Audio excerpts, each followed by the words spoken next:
but let's all agree that we're not moving another step forward until Violet tells us how Wannabe changed her life. Wise Girls changed my life. Oh, I love it. Wow. Changed my life. Isn't that I'll amazing? I'll tell them. I mean, that's Please. just, they love. I know I will. I'm with them all the time. That's what I'm talking about. That's what I'm talking about. You know what I'm talking about. That's what I'm talking about. This is a real life live action version of what we do each and every day on the VERO social media platform. We talk music. We share our favorites. We get into the emotion behind those favorites. We recommend new music. We get deep, deep, deep into all things songs, albums, artists, and producer related. It's all about music.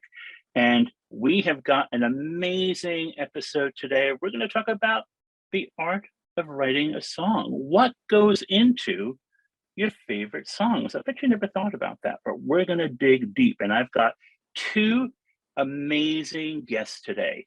We're going to start with Violet Skies. This is a young woman I met because she lives in my new adopted home of Wales.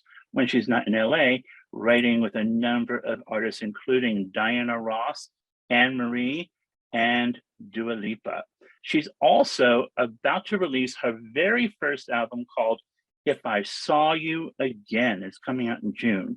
She is the founder of an all-female global songwriting camp called She Writes. You might call her music pop with teeth. Really good stuff. And on the other end of the spectrum, we have Biff Stannard, one of the most successful songwriters in British pop music history. He is the man who created the sound of the Spice Girls.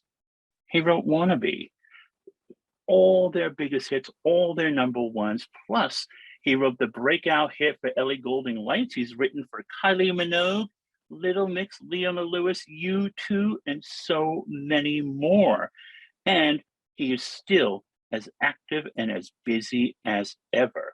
So we're going to get a lot of insight into creating all kinds of great music with Biff and Violet. And of course, I am joined as always by my co-host, the mastermind behind Until the Ribbon Breaks.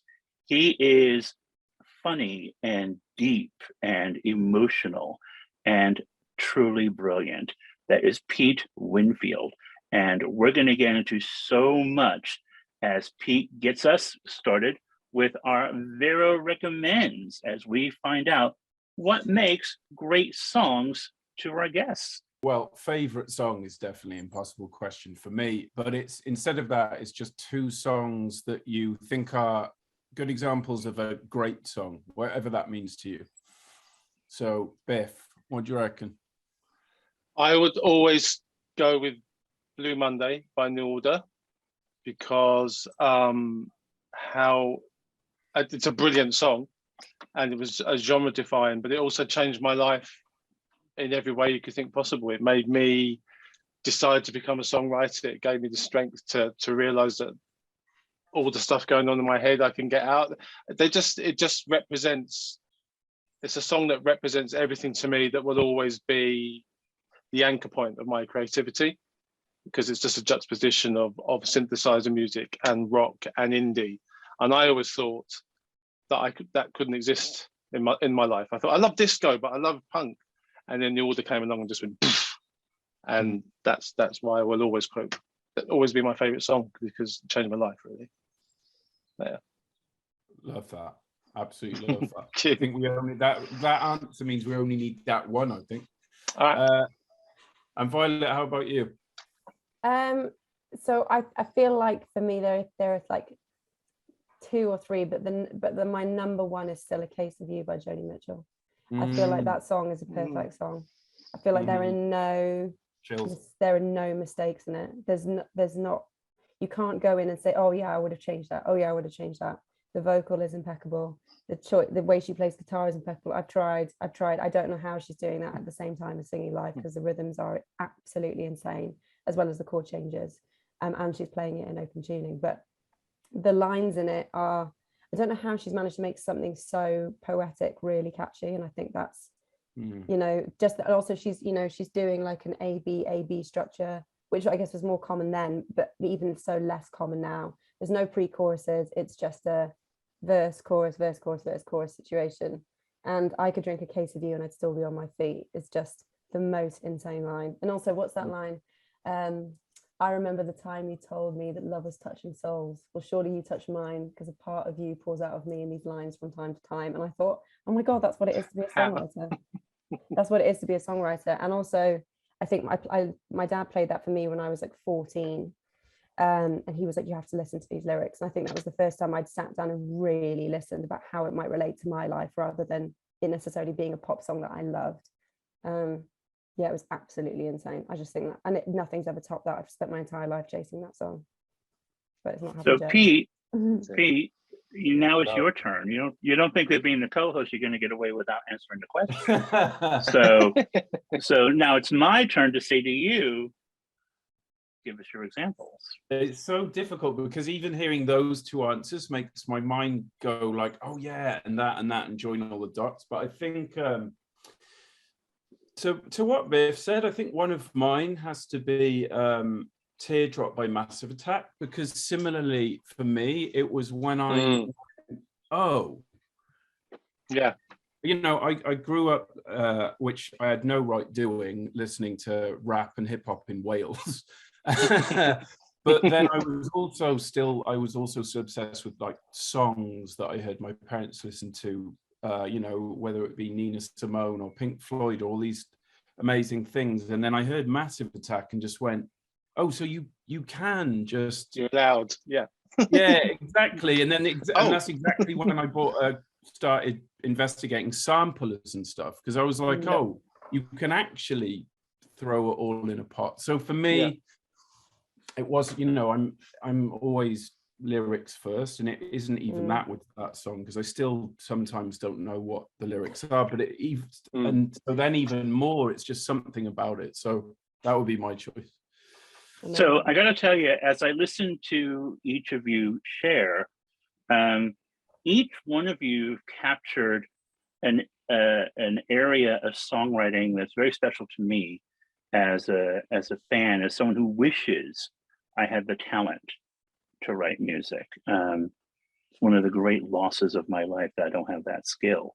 So I spend my entire life trying to climb into the brains of people who are capable. And so it's a good vocation too, Biff, I must tell you. It's done me pretty well.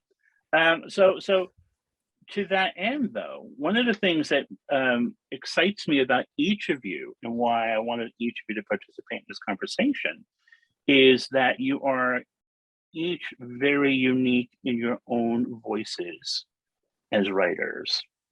I can find a song by each one of you, I should say I can identify a song by each one of you in roughly 8 bars. That's how distinctive I think each of you are. And so I'm curious to know how you took the passion that you found in the songs you just talked about and found your own voice as a writer, as a communicator, as an artist. And I want to start with Violet as the youngest of the writers, and yet you're such a clearly defined writer in your work. I'm curious to know how you found it so young in your life.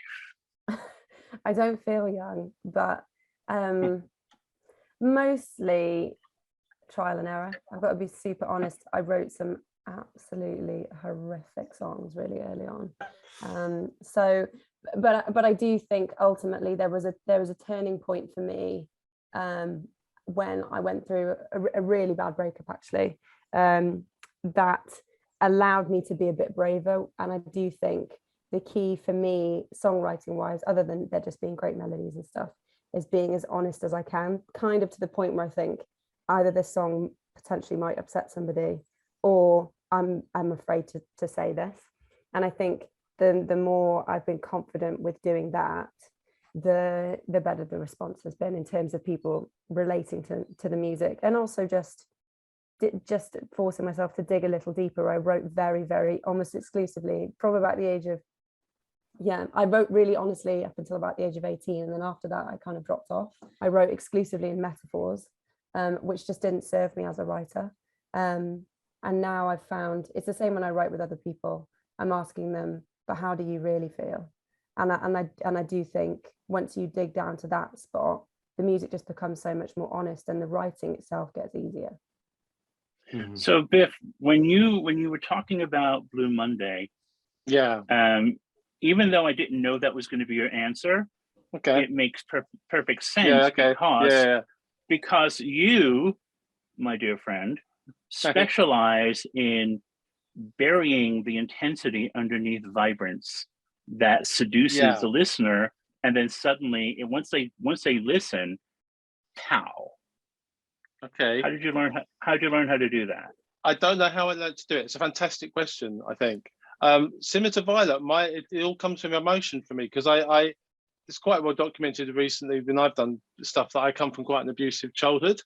And I think one of the tools you need, sadly, to become a good writer is you need to have gone there. You need to have gone through some kind of emotional turmoil or some kind of something to be able to then sit with it and find it, recognize it, and then bring that into your songwriting. So for me, my phrase has always been like this write yourself happy thing, because I was that one kid going through hell as a kid that I just had to hide inside music.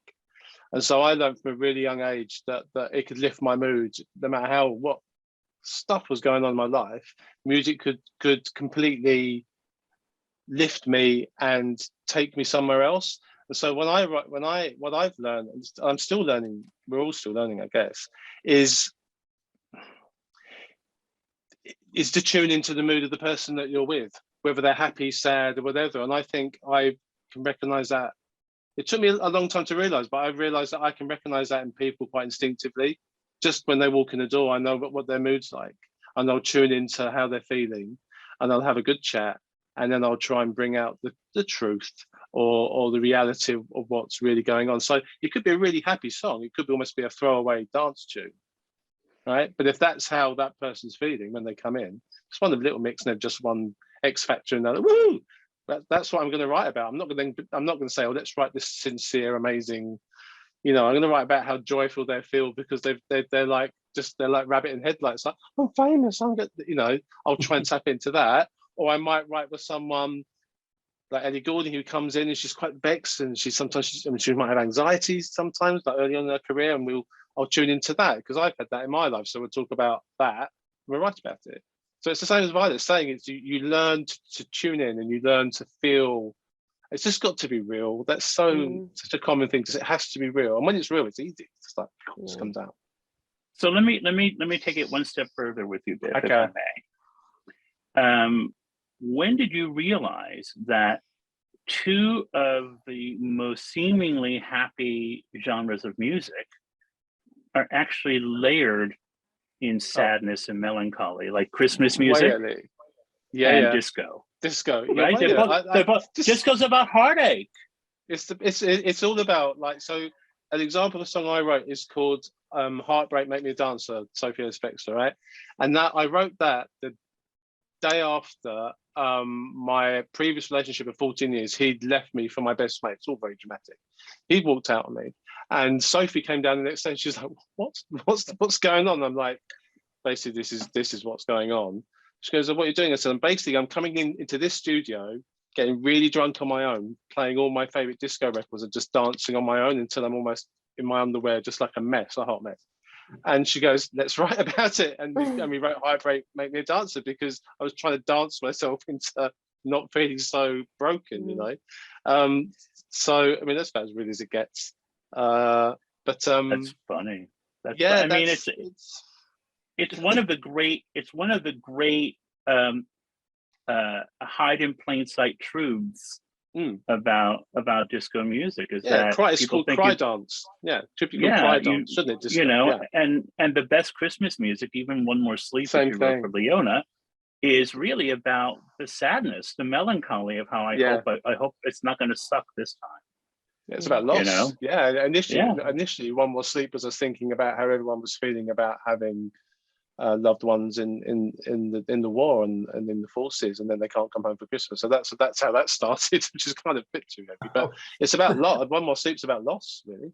Wow. And the yearning. So Pete, you know, again, no surprises in any of your choices, and certainly no surprise in yours, because my take on you as a writer and listening to your music is that you like a good wallow. You bathe in your despair. Yeah? So tell me about when you started to realize that bathing in your despair could actually become your art. Well, I think it's really interesting listening to all those things, because for me, I was really reticent with lyrics to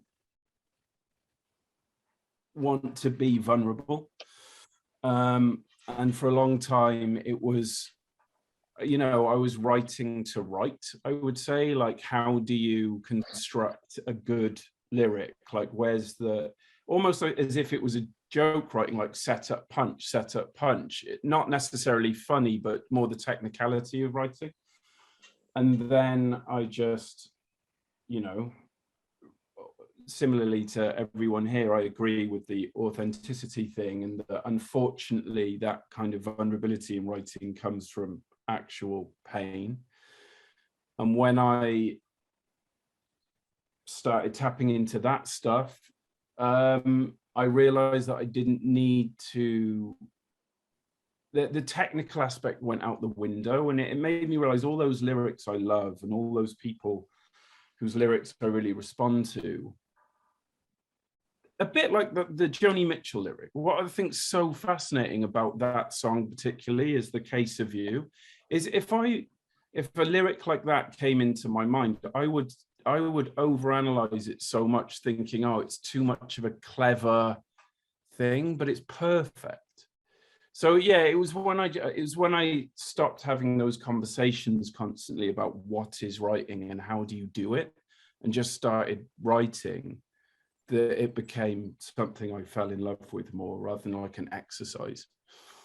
Yeah. So Violet, when you of the folks participating today, you walk the line between writing for other artists and creating music for yourself to record.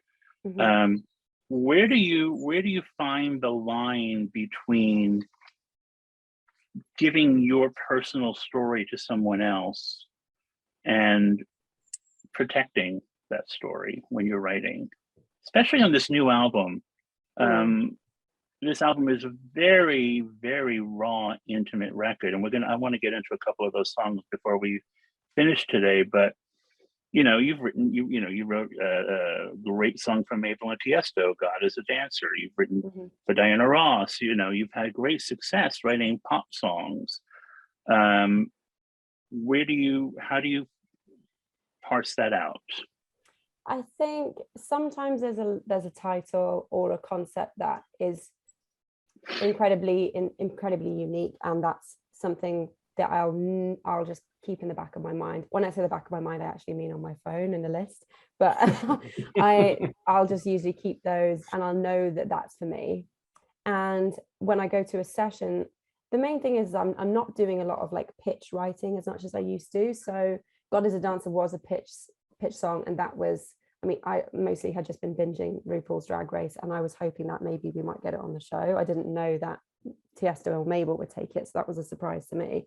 And the lyrics were very much just how we were feeling in the studio that day, and also me imagining drag queens. So that's kind of where my head was at with that one. But I think for some of the other stuff, for me, I just know it's a story for myself. But when I'm approaching a session as an artist, I'm not putting my words in their mouth. And I think that's how you can become one of those writers who maybe feels resentment towards the artist you're working with because they've taken your song. It should never have been your song in the first place.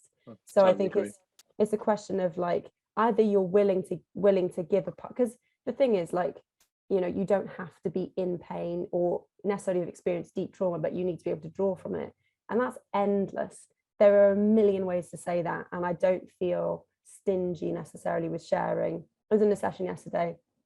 It was a young, really young artist. And he said, I've never broken up with anyone. How does it feel? So I'm willing to obviously share my, you know, this is what it feels like. By the way, it sucks. And you can express all of these things, but you've probably felt that in another way. So how can we work that in? So it's not necessarily my story.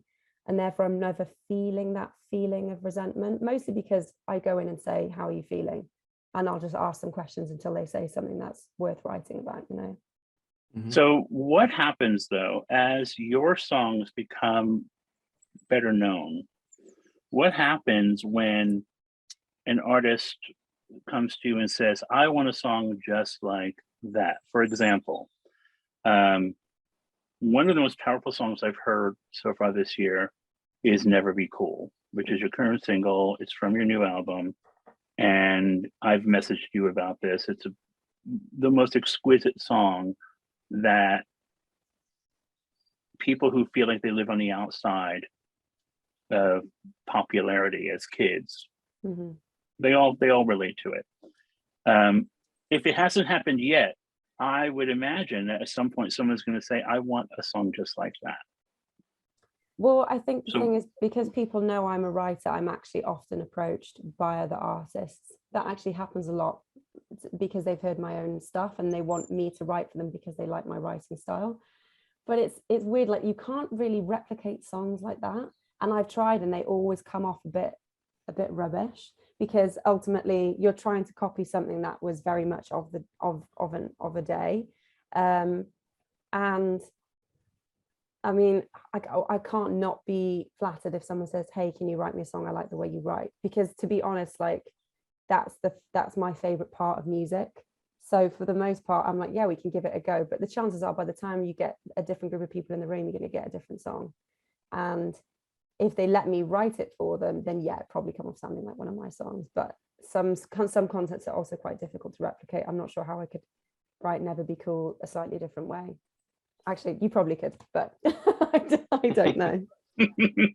So Biff, one of the things that you and I've talked before, and I don't remember if I've asked you this, so forgive me if I'm repeating myself, but Okay. what happens when you hear someone singing your words? You know, there's a long lineage, long before Yeah. your time, that gay men in particular wrote songs for women to sing because they couldn't sing them themselves. Yeah. Right? You know, you think Yeah. about all of those Bobby Orlando songs, all Mhm. of those great songs in the 70s. So when you're writing a song for Sophie or for Kylie or Yeah. for Little Mhm. Mix, are I'm you the in your I remember the mind? band. Are you in mind thinking you're Oh like, God, yeah. I'm so the Six Spice Girl. That's kind of on record, isn't it? Like, come on.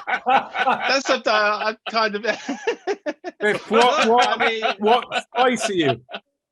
I don't know what spice that would be, but I don't know. I don't know, bear spice. I don't know.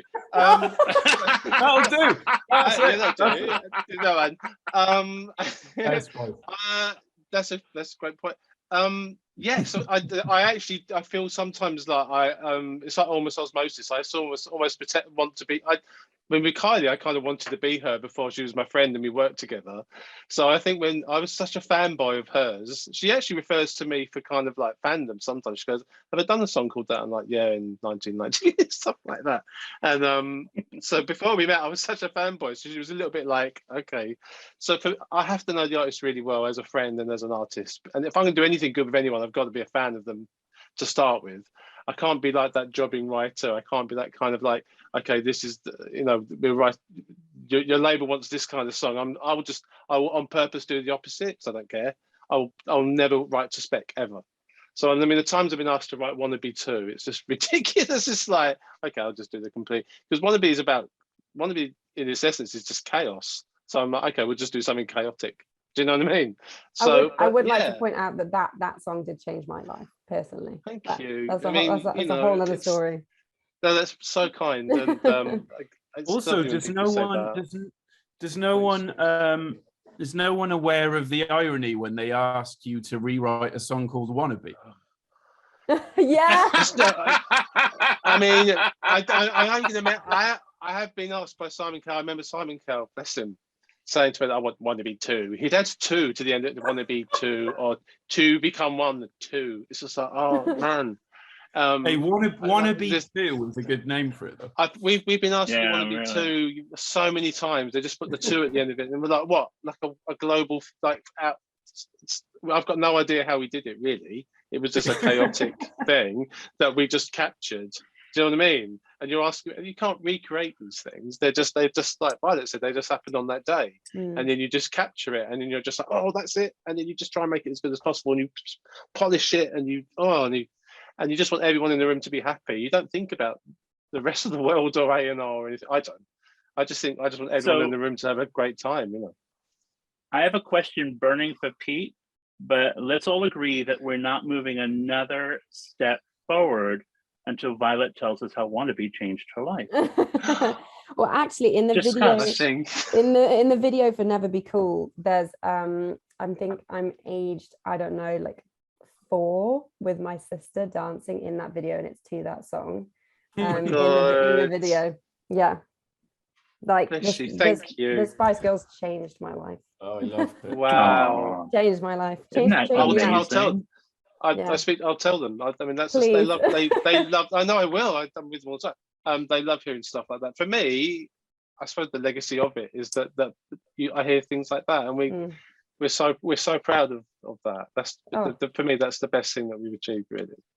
You know. So it's a wonderful thing, and I've had the great pleasure of knowing all of the girls. They're good folks. Yeah. They're good folks, and they are still to this day. Yeah. So Pete, hot seat. You think you're getting off easy today, but you're not. You were doing something very interesting with this new record that you're working on, in that you were writing very personal songs with a clarity that you haven't had before, but you're also inviting other people to participate and sing some of these songs. So how have you, as a writer, found the space, the emotional space, to let other people in and have them sing? It's very different than what Biff and Violet do, and that, you know, they either create a song for someone or they don't, but if they do, it becomes something that flies away from them, and their faces and their voices aren't on them. You're factoring people into the fabric of your music. So how are you allowing that to happen?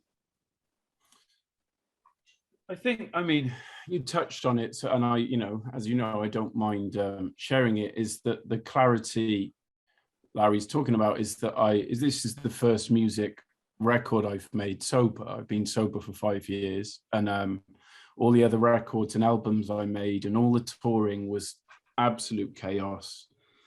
And along that came with that is all the stuff involved in being part of that world, as we all know, which is an industry that kind of propagates that kind of chaos and that ego and that insecurity and all that. And so when that all came to a head and I had to get sober, I just decided never again, because I associated personal writing with all that stuff. So it was like I didn't only have to draw a line on the substance abuse, I just draw a line on all of it. And then was writing for other people and producing for other people a bit. And then COVID happened. And here I am in this room with instruments, and was like, fuck, I've got no choice. And so really, it was really begrudging to start with, but now it's, it's such a different experience, because I have far enough distance from what I'd consider the trauma of all that. I'm sober enough, I feel like, to be able to do it. And it's difficult. It feels too honest sometimes and too vulnerable. But in terms of, to answer your question about allowing other people in, it's because I just feel completely different. I don't feel as closed off emotionally, musically. I genuinely feel grateful just to be still making music. So therefore, if someone wants to contribute to that, I genuinely feel more the merrier. Yeah. But what happens when a session is done and they're gone and you're left with the sounds alone in a room? That to me? Yeah. Well, then I put on a very different hat, which is my producer hat, which is such a different hat than the writing one, because, you know, I don't know if it's different for anyone else, but my experience of producing is just, it's problem solving. It's super fun, but it's problem solving. It's like, here's this song and everything I do seems to be getting in the way of it. So let's throw all that at it and then just start removing until I can see the song again, hopefully having had a bit of an uplift. So it's, I can actually take the emotion out as soon as I start producing, because even hearing my own voice and stuff, then I'm just in the mode of, is it in tune? Do I need to edit it? It's a different, luckily I'm able to, I wanted to produce long before I ever considered writing. So I'm able to just step into that mode, I think, is what helps that. So, Biff, what holds your songs together? What's the thread that unites them? Because I was listening to all of your music, all of Violet's music, all of Pete's music, to see how they hung as a lifelong catalog. It's a really fun, it was a fun time, I must tell you. And so I hear threads. I'm curious to know what you feel is the thread that holds your music together. And usually empowerment. For me, it's all about going against all the odds, rising above it, or really, it always has been. It's always been write myself into a place of like, I hope that's what you hear. I hope that's what you hear. I hope I had promised to things. I hope I make, my MO is always to make pop music. But this sounds arsey. For me, it's an art. It goes full circle. And it becomes like I don't know. It's a really tough question. You're actually doing a brilliant job of answering it. Thank you. I just feel like but I feel like, but let me jump in. I think it can be really powerful. I think it can really be powerful. If you get it right, it can really change lives. And I've always thought, I've never written songs for my friends or for me. I've always wanted, you know, the whole world to hear them from day one. So I guess there's that in there as well. So Violet, what holds your songs together? No, it doesn't at all. I don't know. Sticky tape, probably. It's a great name for a song. A wish and a prayer. It is a great name. I don't know. I feel. I mean, ultimately, I'm so sticky tape. Let's write it. Done. Written in my book. Yeah. I mean, ultimately, mine. I feel like mine has been a lot of guesswork, but I'm just so lyric focused that ultimately, I think most of the stuff I've written is a pretty hard catalogue of, I can tell, okay, that was when that was happening, that was when that was happening. It's very diary entry. Even when I'm writing for other people, you can probably tell, okay, she was doing that at that time. Was it a metaphor song? Okay, cool. She was pretending she didn't want to break up with her boyfriend. All right, she's being honest. She probably knows where she's at. And I think the older I've got, or like the more I've got into songwriting, and I feel like those songs have been how far down can we get to the bone before it's too, before it's too honest, before it's too painful, but how close can I get to a case of you? That's pretty much it, really. Well, it's interesting because what I would say is something that the three of you have in common, and you may not see it off the top, but I challenge you to really think about it. I think you would agree, is in one way or another, each one of you deals in hope. Yeah. And so I am curious, Pete. Oh God. Where do you find the hope in your songs? Because it's there. You might be the most now you see it, now you don't of the three of you in terms of writing that theme into your work, but it's what keeps your work from becoming impenetrable. And when I met you 8 years ago, it was the thing that made me want to listen again and again and again, because we were just going to be noisy and doomsday. Who wants to hang out with that guy? So how do you find the hope in your music?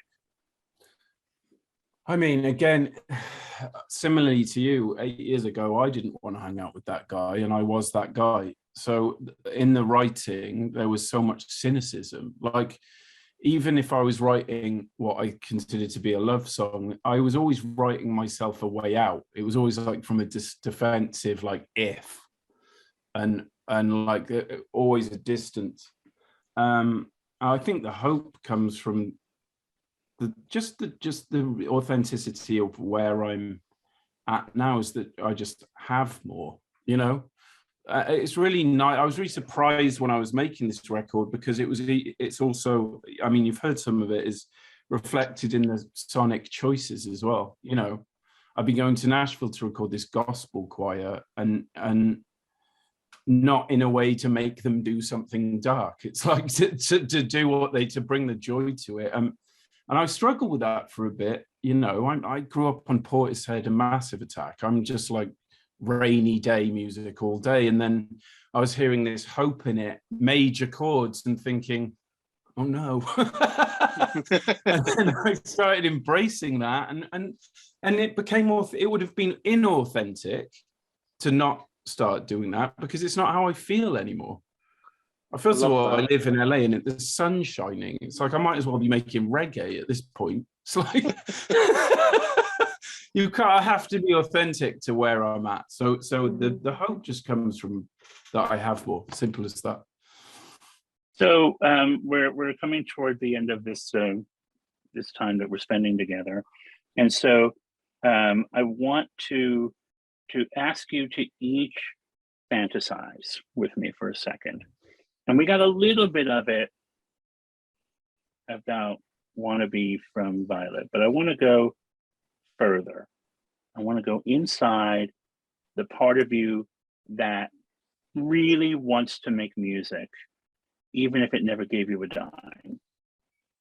And I want you to tell me how it feels to imagine or to know, because whether you believe it or not, each one of you matters to somebody you've never met before. So what's it like to send a song out into the world, knowing that somebody is going to be sitting in their room, headphones like these, and experiencing what you've created? What does that feel like? I've got to be honest, I don't think about it too much because it feels overwhelming. So in the fantasy that I've asked you to indulge in now, are you overwhelmed? Yes. Yes. Really? Yeah, because I remember, you know, I think the peak listening time for a lot of songwriters or a lot of anyone's is that like, 12 to 18, you're a teenager and everything feels everything all the time. And you have a, you know, any kind of emotion, and you go to bed and you put your MP3 player in your ears and you listen to Regina Spektor 25 times on loop, and you remember every single word. And I think I forget that that's what some people might be doing with my music, and that's wild to me. And you know, you do get messages, so it's not like you're not aware of it, but to actually know that someone might be looping it that many times. I probably haven't listened to my music many times past the mix stage. Do you know, I think it is incredibly overwhelming. And even though you make music for other people, most of the time it feels very in the moment and very personal, and you're thinking quite selfishly because you kind of have to. And the idea that someone would want to listen to my voice that many times is ridiculous, really. I think it's ridiculous. And it also makes me realize I shouldn't stress about it too much, because most people are going to enjoy most of what you make anyway if you do it with honesty. And you know, again, I think about all of the boys and girls who listen to your songs, particularly "Never Be Cool," which I can't let go of. It's like one of my most played songs on my stream. That song saves people. Oh, well, thank you. It's very simple. But then I come to you, Biff. Yeah. And I've talked to many people who've had the same catharsis listening to so many of the songs you've written. Yeah. You know, it's overwhelming. I mean, what does that feel? What does that feel like to know? Actually, I'm all going all funny. I know. But like right now, so songwriter. We're all sat like this. All of a sudden. Someone, got all like really all like, oh, got colder. But it's a beautiful truth. It is. Right, it's a truth. Someone is listening to one of your songs right this second. I promise you. Can I tag onto you, because I had a question I had something I wanted to ask you as well. Can I tag onto that in the sense that your songs, it's kind of inconceivable. Like if I went upstairs now and said to my partner, sing Wannabe, she'd be able to sing it from the start to the end. And we've never had a conversation about it. So that kind of like, it's just in the culture, whatever you want to say, it's in all of us. My question, what I find inconceivable about that is when it goes to that many people, does the feeling of overwhelming get bigger or smaller?